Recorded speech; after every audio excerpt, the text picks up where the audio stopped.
Oh yeah, motherfucking bitch, motherfuckers, yeah. Dude, what's up with this Coldplay music you got going at the intro? It's TJ? just a generic one that came with it. Man, that's garbage. I That's know. garbage. I tried to replace it with a better one, but yeah, this guy just joined our Patreon, so welcome. Welcome, sir. Sucker.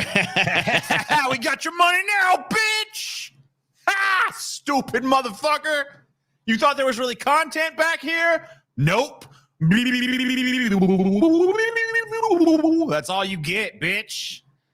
I consider this to be high praise here, this comment. I'm a big sumo fan. I loved it. There's so much more to it, though, that they could do another episode about. Yeah. Well, I mean I definitely a very crash coursey beginner look. Well, that's because, and honestly, it's honest too about where I'm at in sumo as well. Like, I don't know much about it yet. It's a rather new kind of fascination for me, and so I didn't want to like over portray my knowledge on it, you know what I mean? And so I kept it pretty basic, which is where my understanding level of sumo is right now, which I think is a cool place to be, honestly, with a new interest, you know. Yeah, I mean, you know, it's something I've been kind of messing with lately, is because one of the things that I think it's developed as a result of what I do for a living is, back in the day, this used to be my hobby. You know what I mean? For the longest time, like, unlike you, I think you pursued it pretty seriously, pretty much from the jump. Right. I was, you know, if you remember back in those days, I was known for making like a video a month, you know. If that, like, sometimes you could be gone for months at a time. Right. And it was like a little side interest of mine, and I liked the little community and stuff, but there was no stakes to it. And since I've started doing this as a job, I've found that, like, yeah, it kicks the hobbyist right out of your ass, doesn't it? Oh yeah, yeah, for sure. I mean? Like it's not like it's never fun anymore, but like you'd never want to. It's, I don't know. When you make something a job, it's not recreation at that point. You know what I mean? Like, right. Even no matter how much you enjoy it, you know. I don't even know if this would be considered like a hobby, but it's like, you know, I used to watch football a lot. And I stopped watching it because I stopped enjoying it, but it kind of left a gap in, like, I'm not a fan of anything. I don't have a sports team that I follow. And I don't know what it is about sumo. It just grabbed my fucking interest from the jump. Like, and I'd been exposed to it before, but for some reason, like, the algorithm figured out to put it in my feed right at a time when I was real receptive to it, I guess. Yeah, you know what? Maybe the algorithm is like, you know what America's ready for all of a sudden? Sumo. You know what I mean? There's a lot of great content on YouTube. Like I said, people making daily videos during the Basho, which, you know, every other month, like I said in the episode, they've got like this big 15-day long tournament. It's pretty much every other day. There's some sumo shit happening. And so, like, these channels are just like daily covering these matches, and it's real easy to get into from that perspective. But there's a lot going on in it. I think it's really part interesting. of the appeal is, I mean, I think for one thing, the fact that they're fat. I mean, not every single one of them, but like, I think the fatness thing helps because, like, sure, you see yourself in them more than you see yourself in like a fucking Greek Adonis looking motherfucker, right? You know, but there's fat linemen and shit, and we don't really. Maybe it's the fact that they're like so naked, basically, that it's like they're, you know, it kind of like demystifies fatness to a degree. It's like, see, the way that they're, it's more like, I'm tough, fuck you, I'm a proud person. The way that their loincloth works to me, and I know a lot of people are saying like, oh, I can't stop staring at their butts. To me, the way that they fit and the way that they're designed to fit, it almost eliminates their butt to me, and it makes me look at their legs more. Yeah, it almost kind of like just makes I mean, like, their bodies, I mean, their legs are so muscular. Yeah. And you really see it when they're engaged in the matches.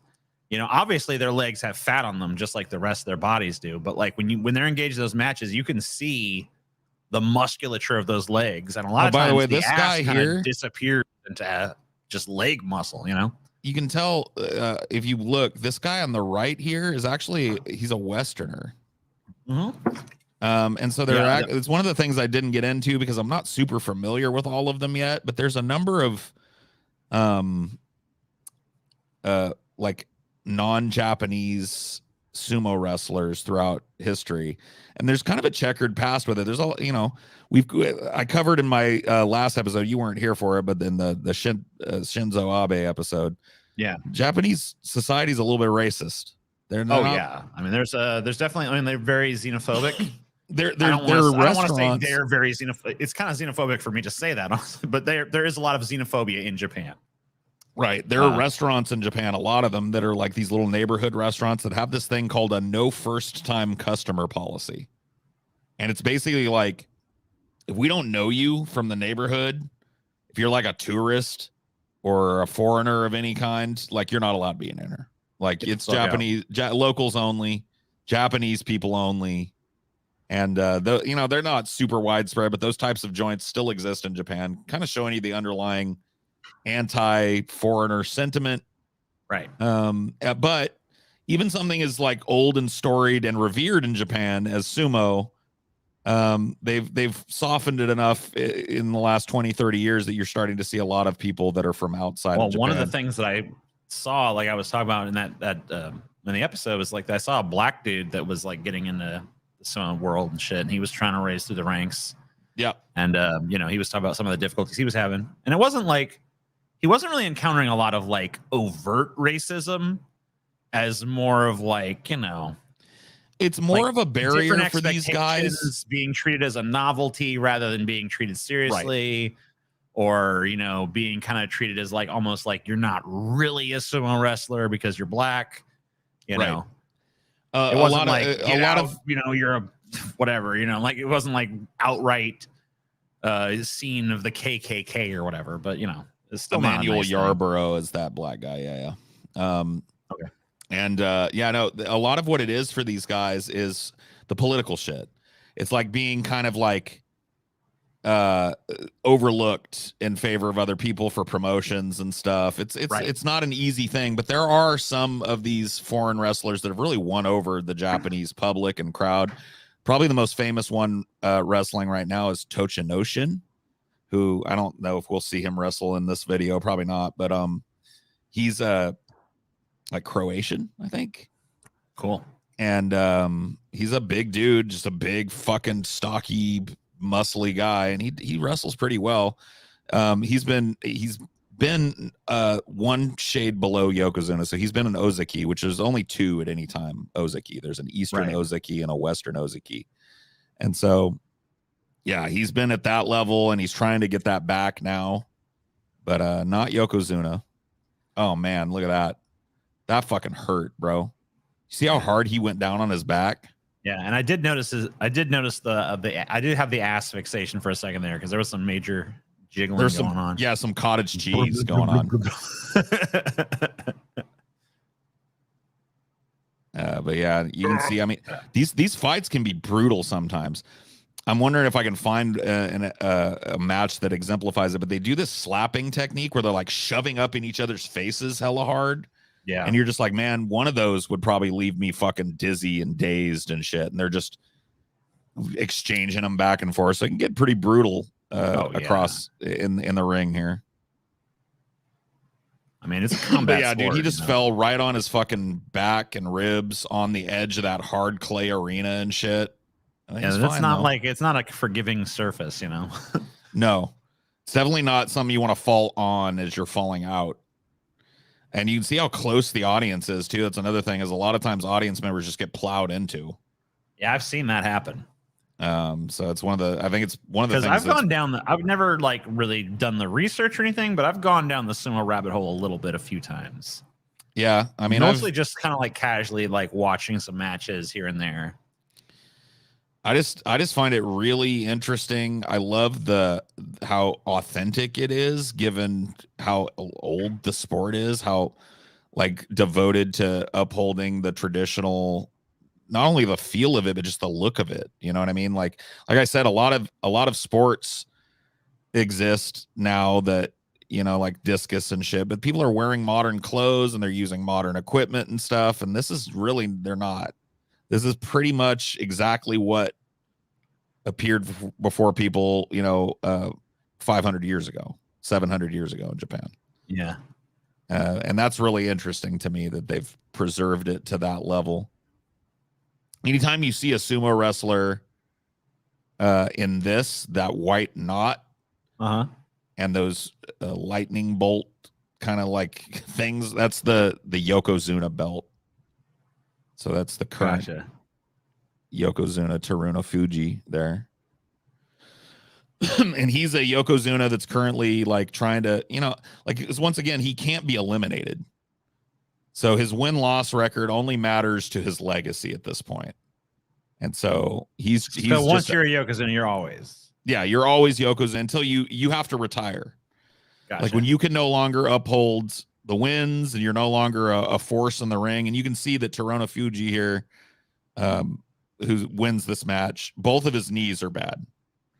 Yeah, he's wearing some pretty intensive wraps there. Yeah, he's got some knee braces. I imagine that knee issues are a pretty common, issue with these guys. Shoulder, and elbow. Like basically your major joints are the ones that take the biggest battering in this. And so a lot of the guys will have shoulder injuries and they'll be taped all the way up their elbow. Teruno Fuji, he's a really great wrestler. But it just goes to show you how brutal it is. Like even when you reach the top. Well, yeah. Like, I mean, a lot of times the people at the top have gone through the most shit. Like. Well, yeah, you have to because everybody below you is laser focused on taking your spot, and they're hungry as fuck for it.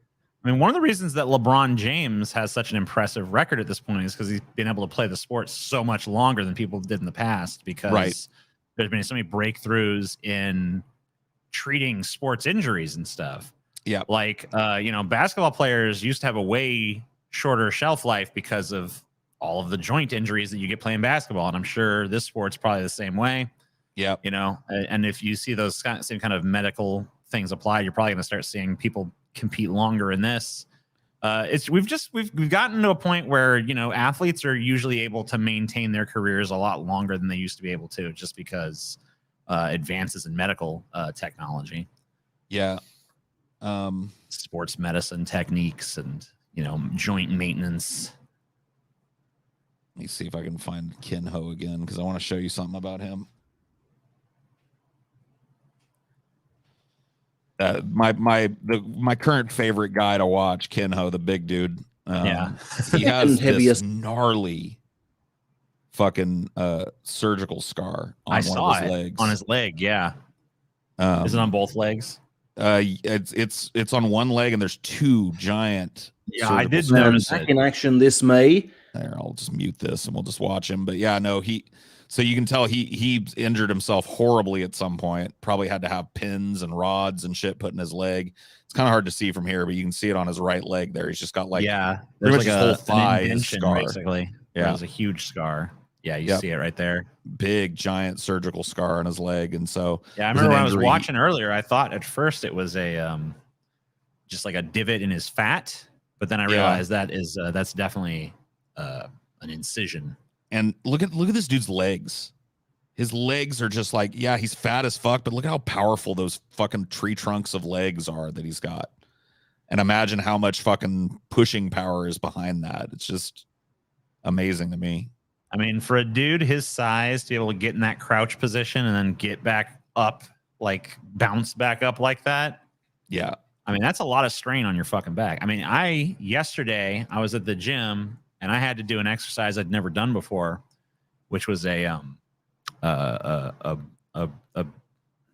this fucking called? Smith machine row. Yeah. Which is basically I have to lean forward, grab the barbell. It's attached to the Smith machine, and then you just like lift up like this. But you have to like have your back straight, but like leaning forward, kind of like how he's doing, not even to the same angle. Right. But like doing that, it wasn't my arms that started getting tired, which is the muscles was work out. It was like I started to feel out my back. I'm like, I better fucking take it a little easy on this because Yeah, you can see the two scars there. On that his weight leg, real good. Of a fat person leaning like that can be challenging. Devastating, bro. Like people don't fucking realize how look how big around his calves are. If you get another shot of his calves, he's just and this dude is what, 600 pounds? Yeah, 630 pounds. I can't even imagine. I mean, this dude is twice my weight. Yeah, more than he's twice my weight at this point. more than two of you walking around. He's I can't even nowhere fucking near fathom. 6'6" either, so he's shorter than you. It's crazy. But yeah, these guys are. I don't know what it is about this, man. I've just been real having a lot of fun watching sumo. What are those sticks? What sticks? Talking about I think he's talking about the sticks that are like alongside of them. So hold on, let me see here. They've got like these things that adorn the front of their thing, and sometimes they're rigid like sticks, and sometimes they hang down loose like that. You see these? Oh, right, yeah. The things hanging down. Tassel-y things. Yeah, I looked into those because they cause a lot of problems because they can come off. They're detachable. And so oftentimes they'll come off during the match, leaving the official scrambling to try and get it and throw it out of the ring so that nobody slips on it or whatever. So it's a, you know, I don't know exactly what it's for.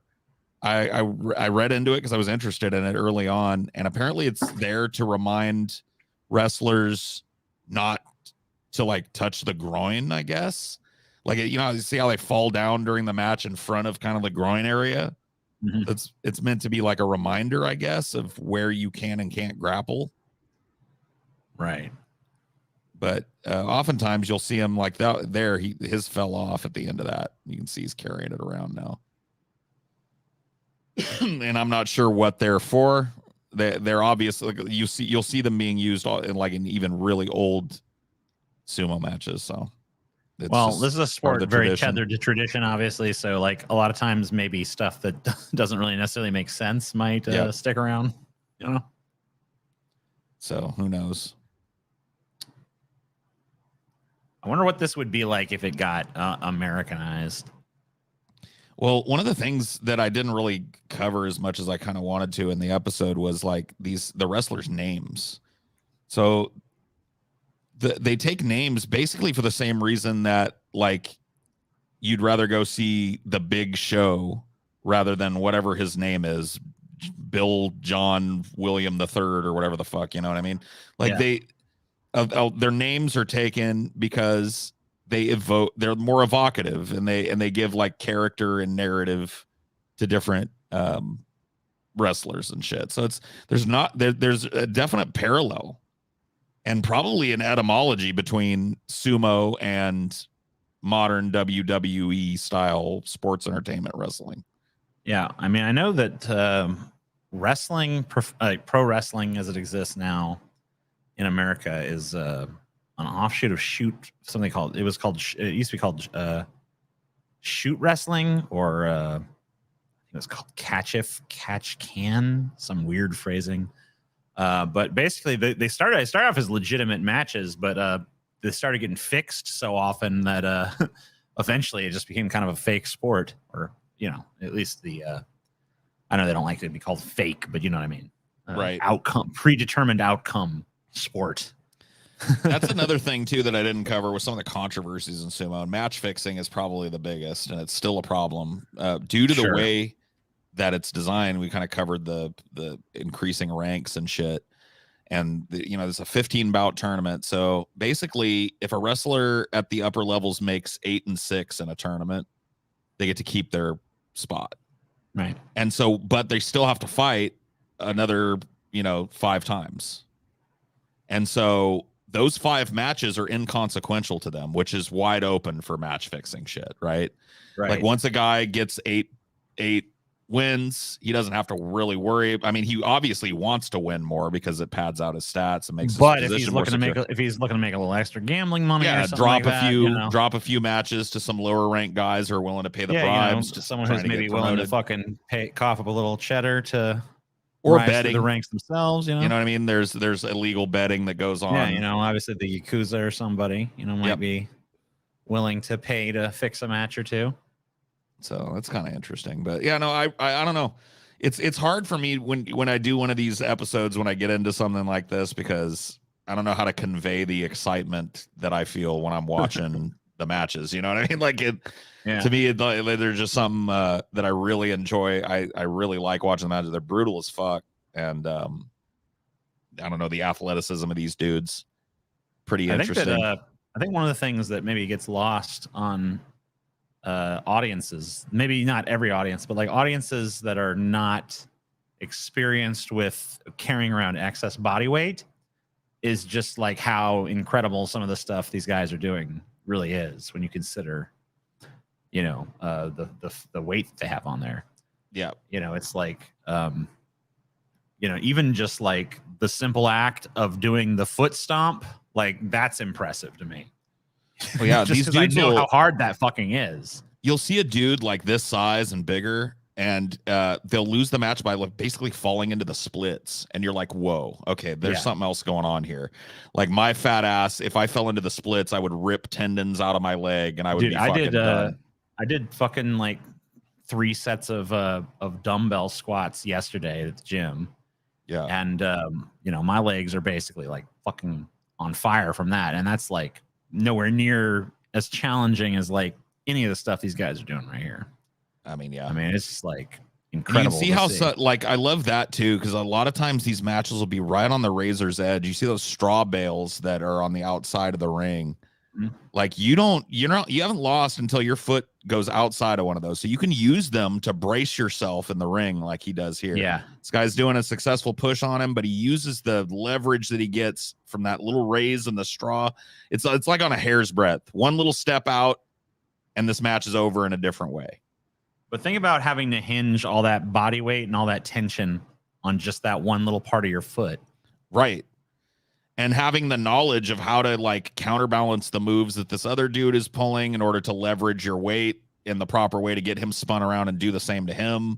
I mean, there's so much more going on to it than it initially appears, you know?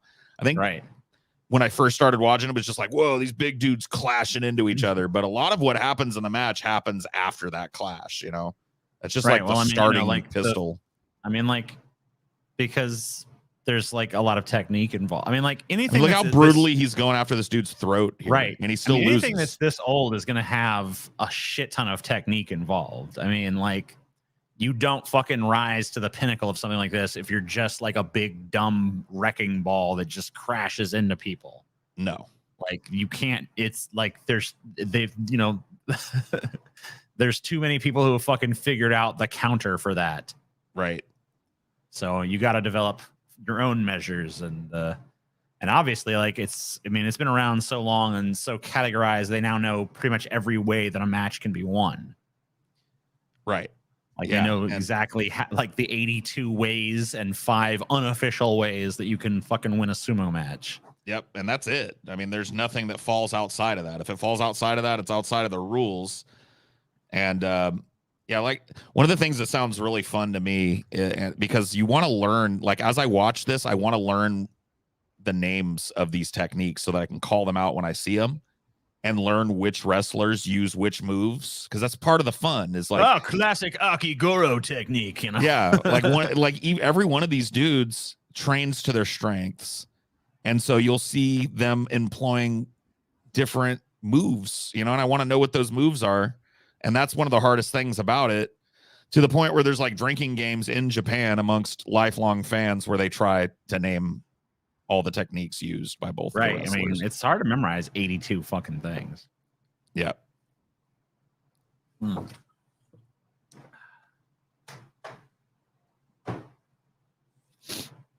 This guy here, Hakuho Sho, was one of the, contentions for the GOAT.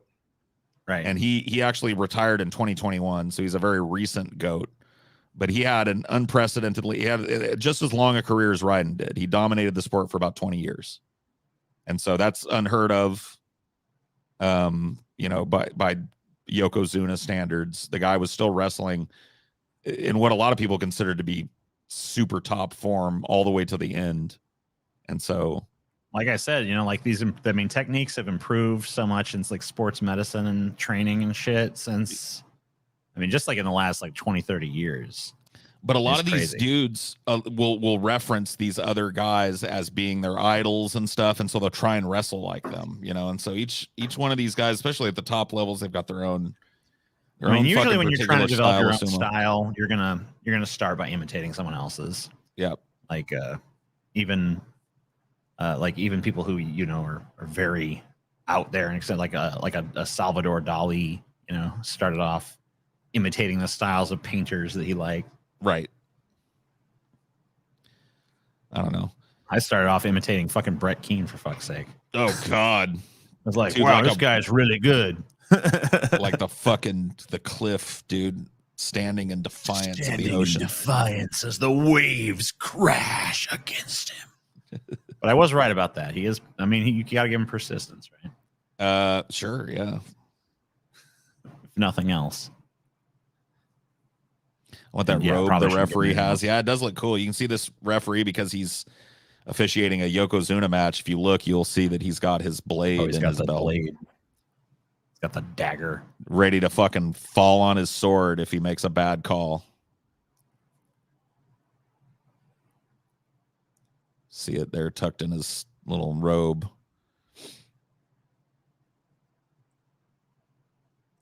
Yeah, I found a lot of misinformation when I was looking into sumo too. Like you had to, oh man, ouch, dude, he fell right on his shins on the edge of that. It's hard though. I mean, like, so many topics are just inundated with people trying to push their own reality on this shit. Yeah. Like what I found misinformation flies around about sumo. When I was looking into that dagger, the first thing I found, that obviously the first thing you find when you're looking into it for an episode, you're probably going, oh, okay, there it is. But I went and looked at other things and found out it was total bullshit. Like the dagger was there to kill the wrestlers if they got out of hand or whatever the fuck. What? Yeah. So basically someone just made something up. Made something up. Just whole cloth. Just like, yeah. It's to kill the wrestlers. Sometimes the wrestlers get out of hand, Yeah, if they go into a fat sumo berserker rage or whatever, then they can pull out their fucking sword. Especially at the top echelons, a lot of sumos just go nuts. Yeah, they go crazy. They just fucking start killing, and that's when you need to put them down. Right. Of course, the real explanation isn't any less crazy, honestly. No. But it is way more Japanese. True. Whoa. That's how you get fuscular. That's true. This is true fuscularity. Yeah, I mean, this really is. This is genuine fussy, dude. TJ, you gotta go. You gotta go join a stable. Yeah, become a sumo. I'm a little old. I think I'm a little old to begin sumo training. Bana Butko, dude. I wonder if I can do that little stance. I don't know. Maybe I'll try it one of these days. Probably Banana Butko, right, the new sensation in North America.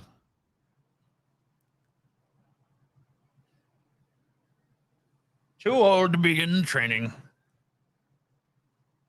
Yeah, I mean, they do start. Most of the people that compete in this start at 15. Right.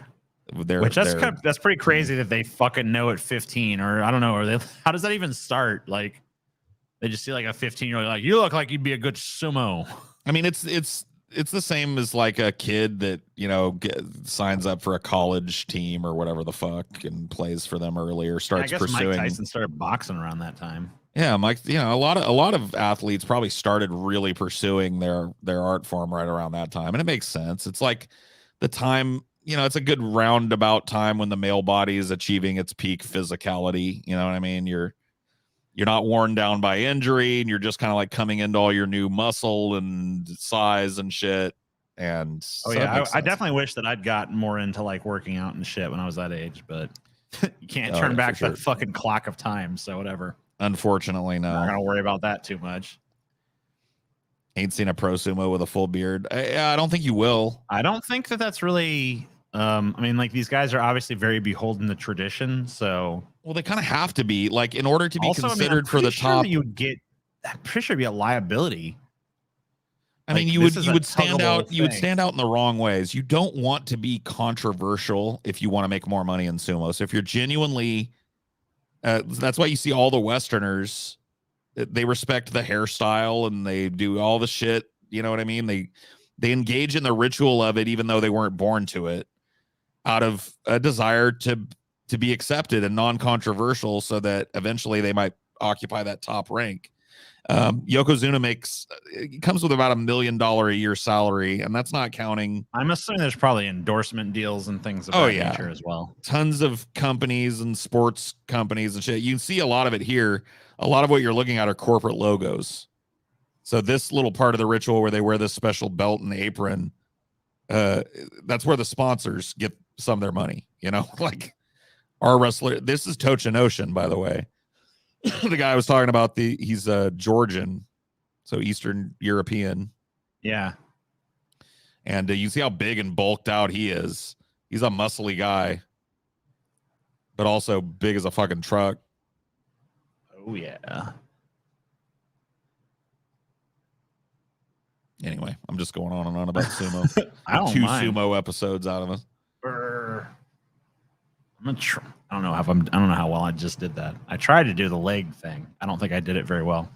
I think I tucked it in too far. Yeah, you might want to like stretch before you try and do that. Yeah, I mean, I'm fucking sore as fuck. I did. This is the first fucking week of like a 8-week regimen and shit.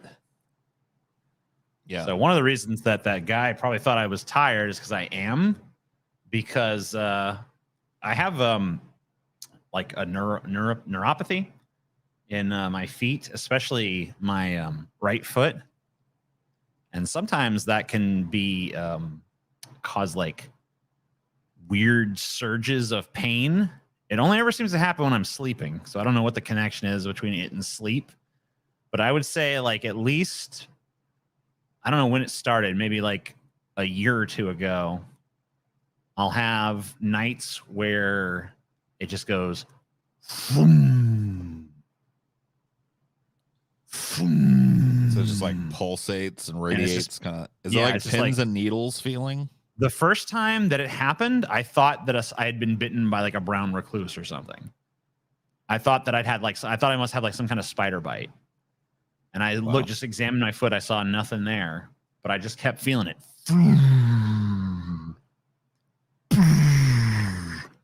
Yeah, that sucks. Yeah, and that kind of I've gotten to the point now where I've like examined it to where I can even feel kind of like I can feel it in my leg heading down to my foot. I can kind of feel it running down the leg, like. It's just like nerve stuff. Yeah, it's nerve shit, and there's. I've been dealing with the same do about it. Well, I've been dealing with nerve pain in my hand, my right hand. Exactly. And this is one of the joys of I guess being your late 30s, early 40s, folks. So you know. But yeah, it definitely will keep you awake for sure. So I can definitely empathize. Yeah, I mean, it was brutal. I mean, I was having this weird fucking dream about. I watched The Green Knight last night. Oh man, me and Amelia watched that a few weeks ago. It was tough to get through, man. I watched it, and so yeah, I mean, I don't know. Like at first, I was like, this is weird as fuck, and then it never really got any less weird. But I started to enjoy it, I guess, because of its weirdness, maybe. It definitely had some enjoyable parts, but the pacing was just glacial. It was weird. The pacing was weird, and I think when I started to figure out kind of what the structure of it was, and I don't know, like when the whole beginning stretch, I was like, I don't think I'm gonna like this. But when he actually embarked on his quest and started moving through this stuff, I'm like, oh, it's like a gauntlet of fucking like trials to like test his virtue as a knight and shit. I get it. And all these presented people are very like grittily and realistically and shit. Yeah, but like it's like psychological, and there's like, you know, people come to him seeming like friends, but they're really trying to like knock him off his path and shit. And it's like a test of his like virtue and his wisdom and his courage and his honor and all the fucking attributes that are supposed to be knightly and shit. And once I started to kind of, you know, gel with that, I was like, okay, whatever.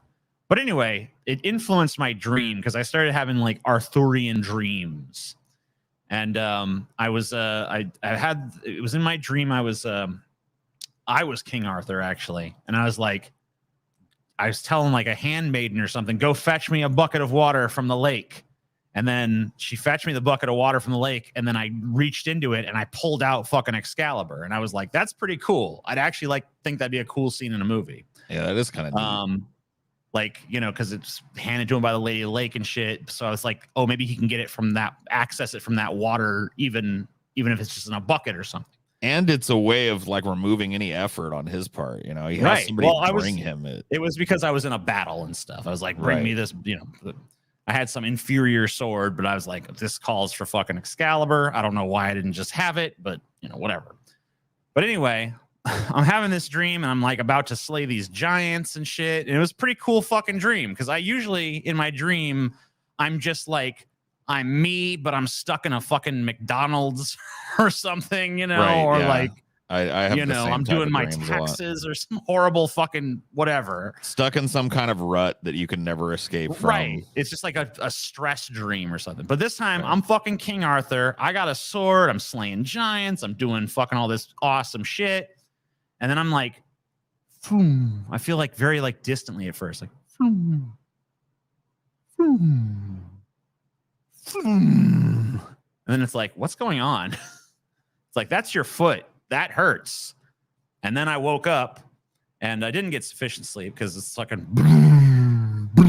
And once it's fucking started in on me, I'm like, I tried my best to ignore it, but it's too much. So eventually I'm just like, fuck this. I just had to get up. So that sucks balls. And that's why if I'm tired, that's why I'm tired.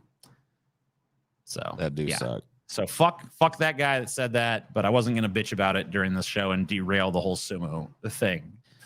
That's part of doing this job that a lot of people I don't think appreciate. Yeah. It's like it doesn't matter how the fuck you're feeling, basically. Oh my god, no. I mean, like you could be like totally miserable piece of shit. I mean, there's plenty of times where I've like had the thought, and I'm sure you've had it plenty of times too, where it's just like, God, it's just dude, I mean, if you go back and watch like episodes from like 3 years ago. Yeah, I like right in the middle of a, you know, because everything is right in the middle of us shooting something. I had a long-term relationship breakup. I was fucking devastated. I was out of it, but I didn't miss a show. You know what I mean? I was living in a hotel while she cleared out of our apartment, and I still made it to every fucking show and still like, and you wouldn't like, honestly, like I think unobservant people, because I didn't tell people till months later what had gone, or like at least a month later, because I didn't want to deal with that. Like the public's fucking like introspective bullshit while I was also dealing with a breakup. But that just goes to show you, you know, like some shit goes down, you're fucking exhausted, you're hurt, you're sick. I mean, there have been times where I've missed a show here and there. TJ's missed a show here and there because of that. And I mean, I've definitely, I mean, there's been like, it's not been very often, but there's definitely been a couple of times when I've just been like, I'm just not fucking doing this. I'm like, I gotta fucking take time. Ultimately, the show must go on. You know what I mean? So yeah, if you were real sick or hurt and you need to skip a show, hopefully do it in aid of the fact that the next day you got another one. Yeah. So I mean, like, that's always cool. But I mean, it's not always cool, but like, I don't know. It's kind of neat in a way to just kind of have that mentality. It keeps me going sometimes. You can take pride in it. And it's like, even though sometimes it can be a stress inducer, it at other times can be like, this is the order of my life. Like, cause so much of my life is not ordered, but like this has order. So yeah. You know what I mean? Like it can be a stabilizing influence sometimes. I mean, it definitely was. Like I've gone through a lot of chaotic bullshit in the time that I've been doing this for a living, being in front of people, podcasting, whatever the fuck. And you know, if you look at my fucking shows around that time, you'd have to be a pretty astute person and know me well to know that there was anything fucking wrong with me. And so like that's one of the things that I think helps me about this job is like it doesn't matter how fucking down I'm feeling, I got to get this done.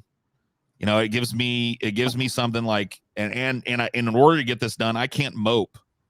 Yeah. You know what I mean? I've got to show up with some energy and some interest, and I got to fucking make some jokes that are funny, and I got to attack it like it's a, you know, like it's something I take very seriously, and it forces me into that mentality. You know what I mean? Well, one thing I've tried to like start doing now is, like I said, I've been working out and stuff, and I've been trying to like bring that work mentality to that too. It's like, this is another thing that I just have to fucking do no matter if I don't feel like it. Cause most of the time I'm not going to like, there's not going to be many days when I really feel like I would like to go to the gym and exert myself now.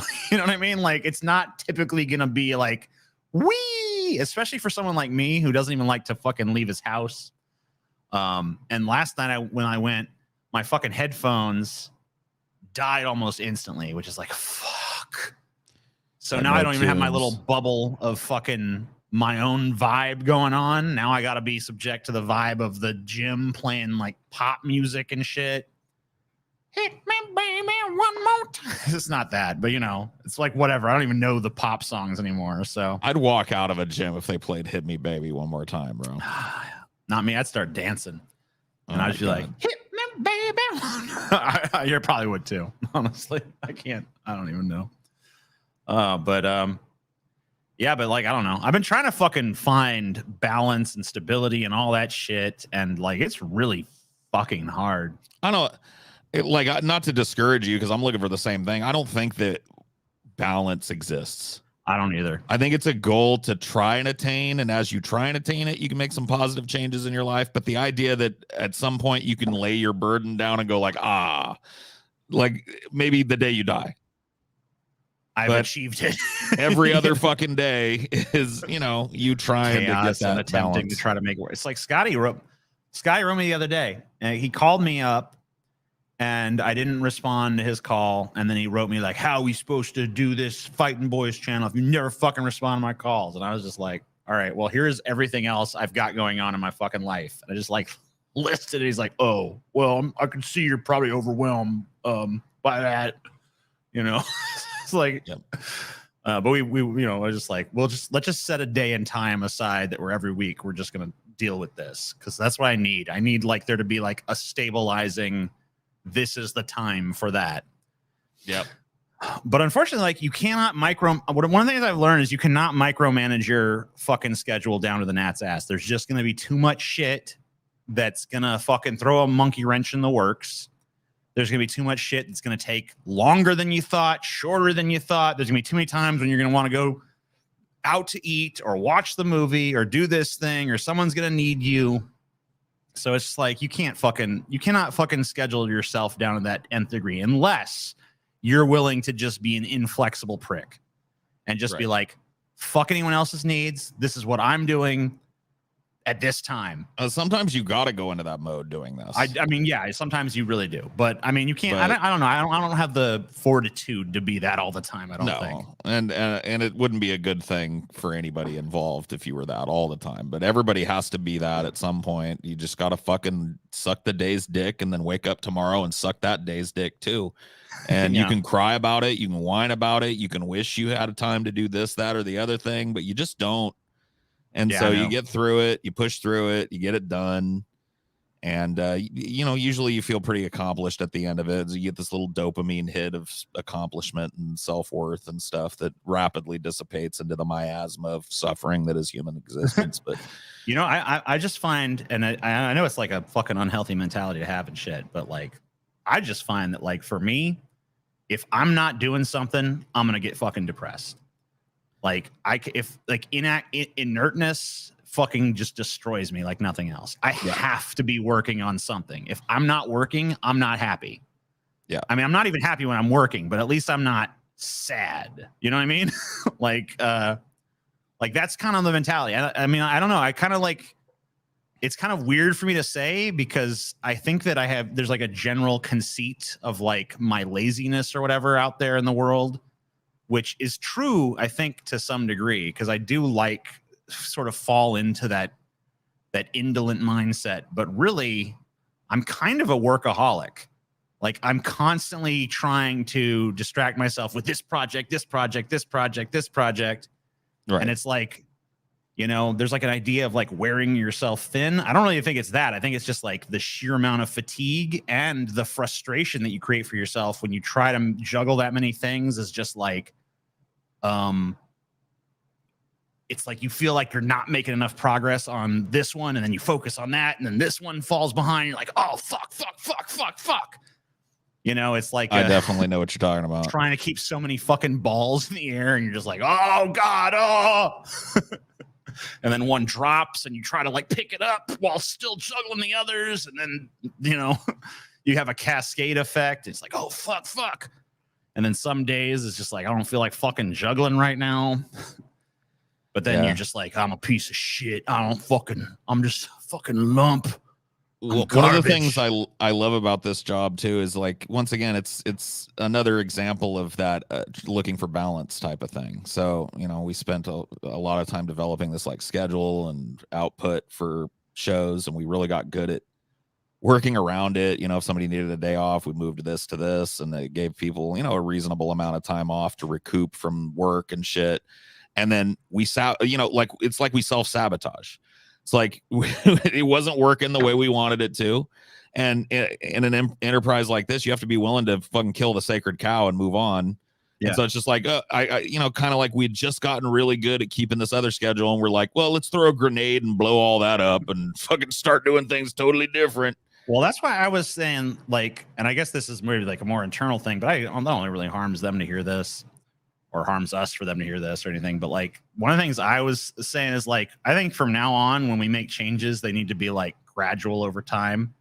Like, well, it's hard to it's hard to do that though. It's let's hard reevaluate this thing. You know, let's move towards this, make a little tweak, make a little adjustment, instead of trying to like, let's reinvent the wheel for the 700th time. This is how it works now. Da, da, da, da, da, da, da. Yeah, I know. I mean, it if there's a better way of doing that, I'm all fucking for it. But you know, it seems like in the past it's been that way with us. It's like, at least with this type of business, it's always kind of like, all right, well, we're trying something different. Let's frantically get it together, and let's have multiple meetings where it's basically us sitting there for 2 hours saying the same shit we said last meeting, so that we could all solidify the fucking idea in our head.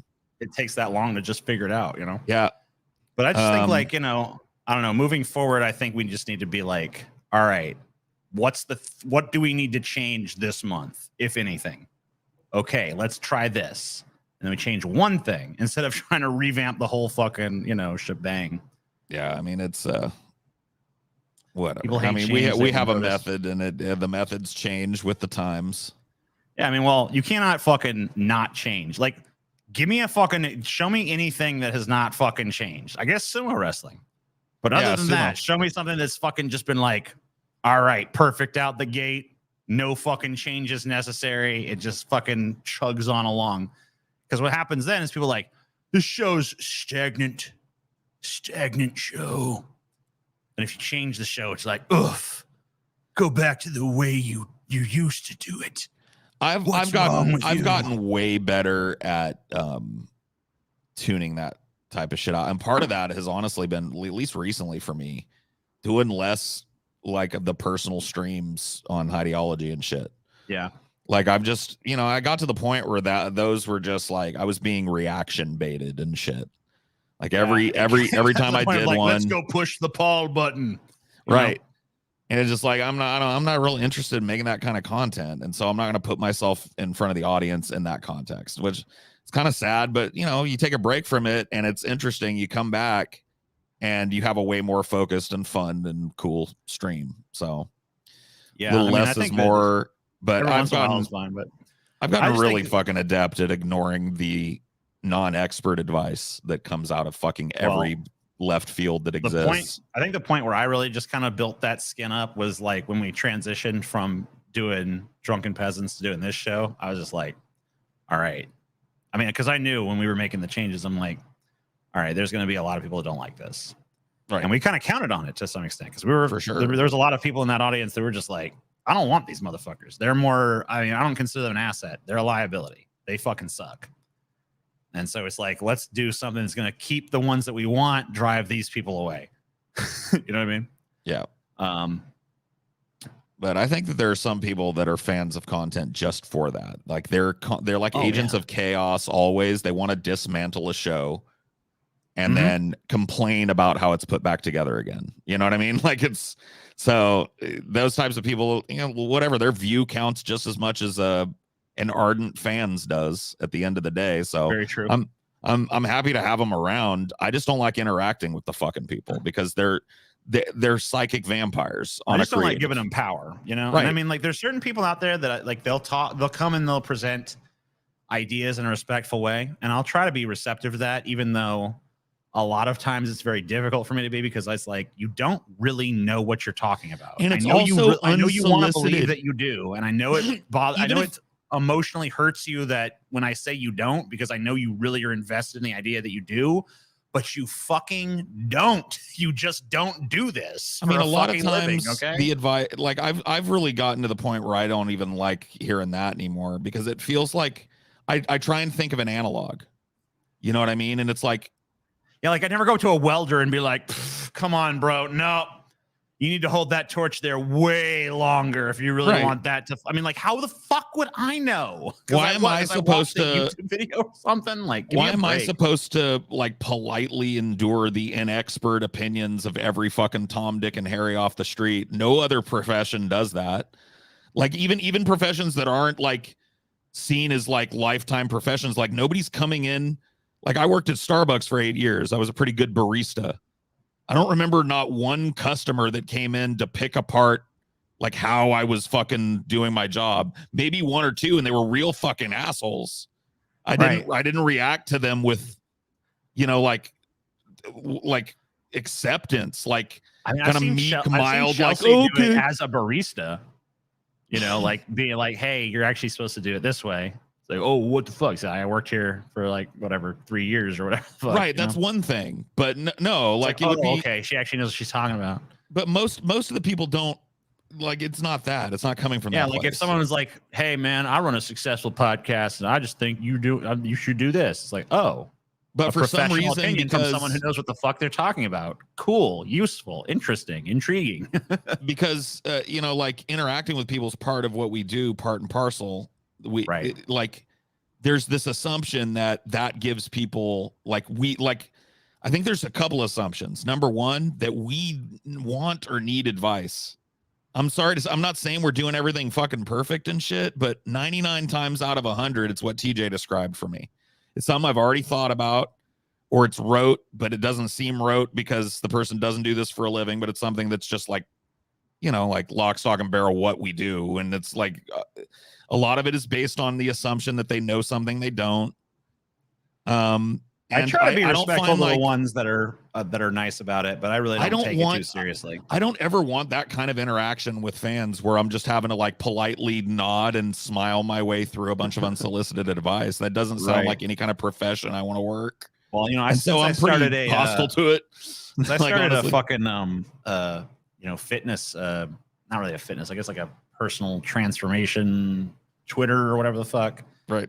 Then I get a lot of fucking, you know, health advice that I never solicited. Of course. And I'm like, okay, well, you know, when I started this Twitter, I knew this was gonna happen. So I just need to fucking be like, okay, fine. Everyone's got their own opinions about health and shit. And I can't claim like I'm not an Adonis, so I can't really claim I'm like some kind of expert at this. So you're just a dude on the journey. Right. So I'm gonna take people's advice, but like there have been a few people that got overly pushy with their fucking advice. Oh yeah. There was this guy that I remember he fucking showed up and he was like, OMAD, dude. You know what OMAD stands for? 1 meal a day. Oh, no. Right. He's like, OMAD, bro. Telling you, man, OMAD. You got to do 1 meal a day. Just 1 meal a day, man. That's going to fucking. And I looked into it and it's like whole gigantic list of experts like, nope, not a good idea. Really stupid. Going to slow down your metabolism.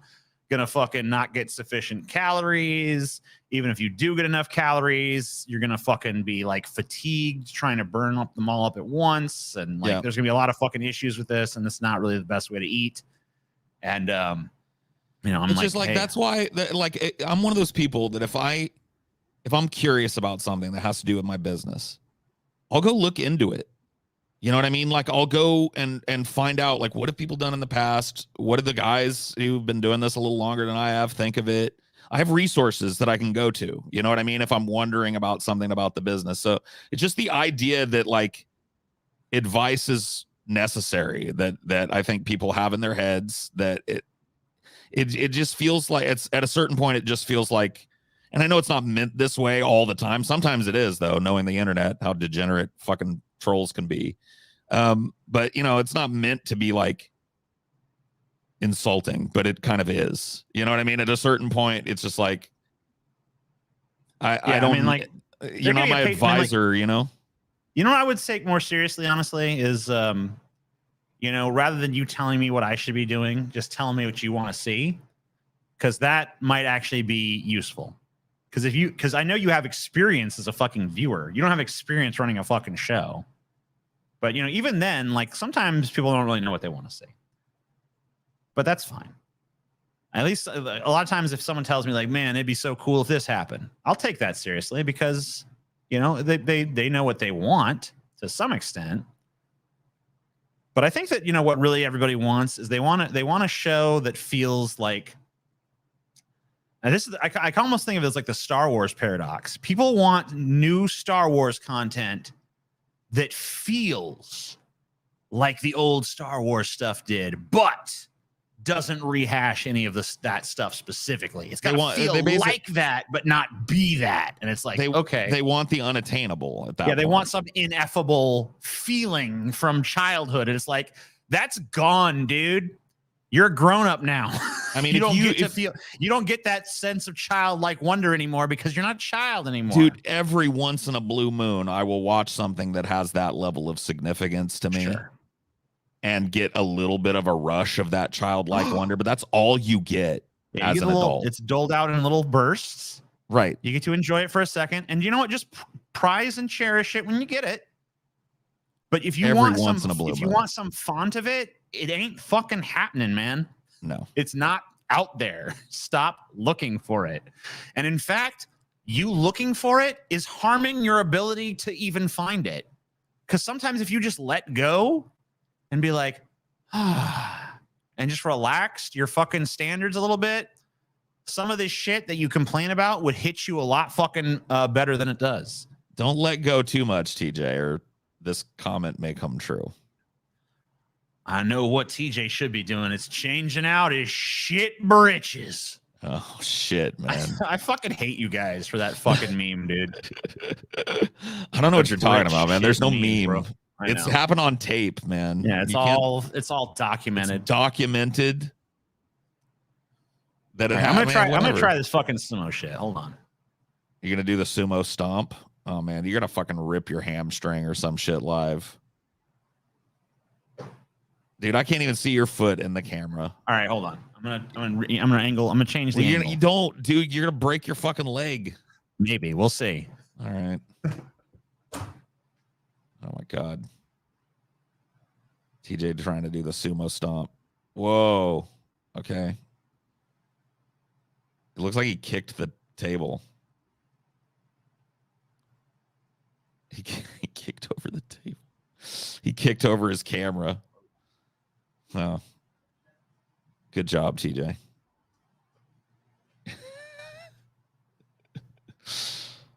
Okay. Oh, he's trying to make a stage for it. I see.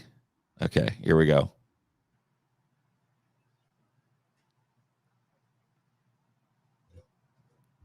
Doesn't have a lot of room. Yeah, he's had to spread it out a little bit.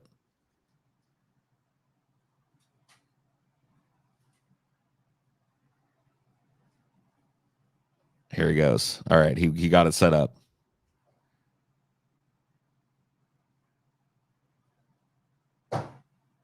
Oh man, he froze. Okay, there he goes. Dude, what a place for TJ's fucking camera to lag. That sucked. We got a little picture of one though.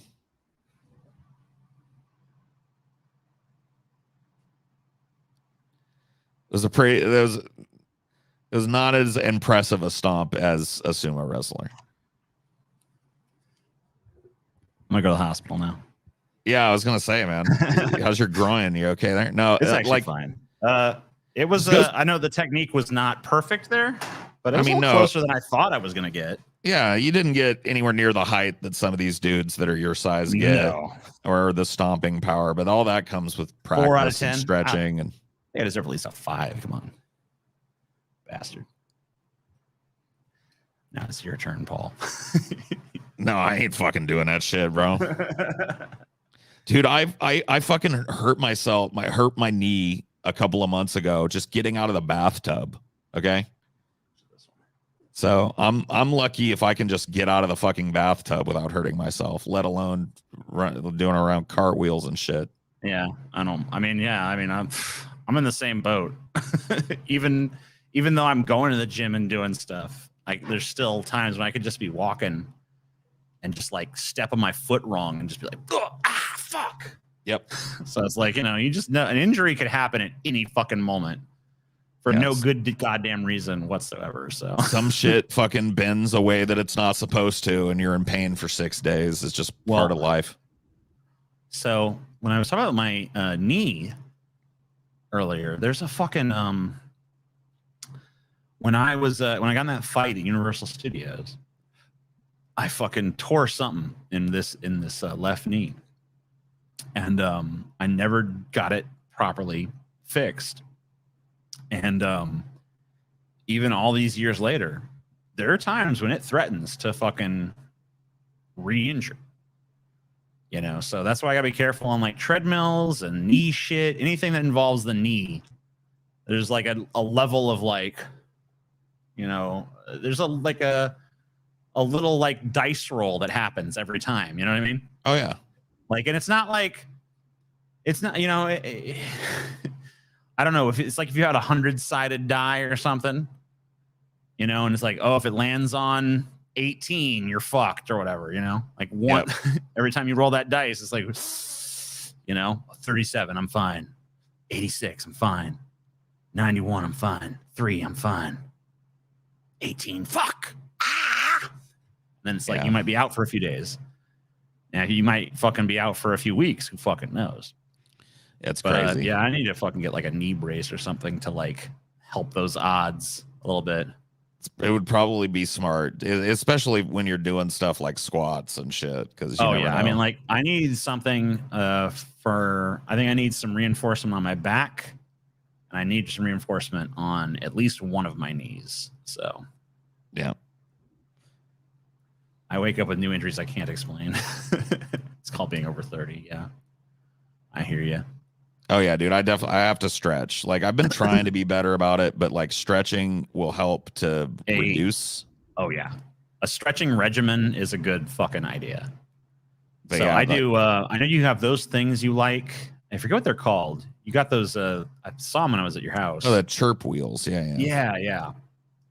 And I roll on those, and I stretch my back on those, and stretch my legs when I lay down to do it. I do windshield wipers with my leg. Oh yeah.